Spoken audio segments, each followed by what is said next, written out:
கடலூர் அருகே புதுச்சேரி சாலையில் அமைந்துள்ள பெரிய கருங்கணாங்குப்பம் பகுதியில் பார்வையிட ஆய்வு மேற்கொண்டு வருகிறார்கள் அதிகாரிகள்.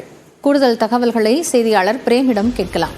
தற்போது துணை முதலமைச்சர் அந்த பகுதியில் ஆய்வு மேற்கொண்டு வருகிறார். அது குறித்த தகவல்களை செய்தியாளர் பிரேமிடம் கேட்கலாம். பிரேம், தற்போது பாதிக்கப்பட்ட பகுதியினுடைய நிலைமை என்ன?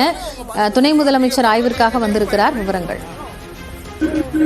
காயத்ரி, அதாவது தற்போது இந்த தென்பெண்ணை ஆற்றில் வெள்ளப்பெருக்கு ஏற்படுவதால் தற்போது கடலூர் மாவட்டத்தில் கரையோரம் இருக்கக்கூடிய அனைத்து பகுதிகளுமே தற்போது கடுமையாக பாதிக்கப்பட்டிருக்கிறது. தொடர்ச்சியாக 2 லட்சம் உபரிநீர் திறந்துவிடப்பட்டதால் கடலூர் மாவட்டத்தில் 19 ஊராட்சிகளும் மற்றும் மாநகராட்சி பகுதியிலும் கடுமையாக வெள்ளத்தை சந்தித்தது. இந்த நிலையில் இன்று தமிழ்நாடு துணை முதலமைச்சர் உதயநிதி ஸ்டாலின் அவர்கள் தற்போது கடலூர் மாவட்டத்துக்கு வருகை தந்தார். அப்போது கடலூர் நெல்லிக்குப்பம் அருகே உள்ள குமாரபுரம் என்ற பகுதியில் குடியிருப்புகளை சூழ்ந்த மழைநீர் என்பது பார்வையிட்டு ஆய்வு மேற்கொண்டார்.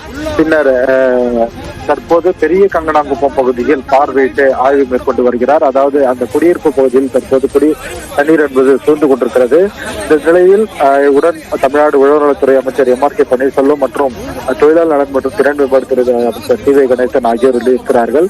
மாவட்ட ஆட்சியரிடம் எந்தெந்த பகுதியில் பாதிக்கப்பட்டது என்பது குறித்து ஆய்வு மேற்கொண்டார். தொடர்ச்சியாக அங்கிருக்க புகைப்பட மழையால் பாதிக்கப்பட்டவர்கள் புகைப்பட கண்காட்சி வைக்கப்பட்டது. அந்த பகுதிகளில் சென்று எந்தெந்த பகுதியில் பாதிக்கப்பட்டதோ அதனையும் பார்வையிட்டு ஆய்வு மேற்கொண்டார். இதனைத் தொடர்ந்து தனியார் திருமண மண்டபத்தில் தற்போது நலத்திட்ட உதவிகளையும் வழங்க இருக்கிறார்கள். நன்றி பிரேம், விவரங்களை வழங்கியமைக்காக.